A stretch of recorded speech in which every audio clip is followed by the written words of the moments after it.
Grado de castigo de un caso penal. Ministerio Público, por, de acuerdo con el artículo 1 de Buque 1 del Código Penal de Corsol, demanda un castigo de un caso contra de un sospechoso. Es aquí porta diferente tipo de castigo. Ministerio Público tiene escojo de un castigo de prisión que dura por lo menos un día, de máximamente 24 años, una detención que por lo menos un día, máximamente un año, un castigo de trabajo, de forma de trabajo no pagar, o un castigo de estudio, o una multa.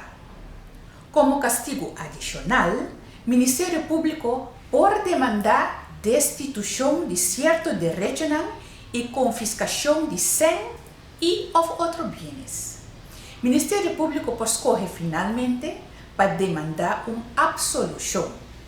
Al final, el juez es un que decide cuál castigo un sospechoso tajaña.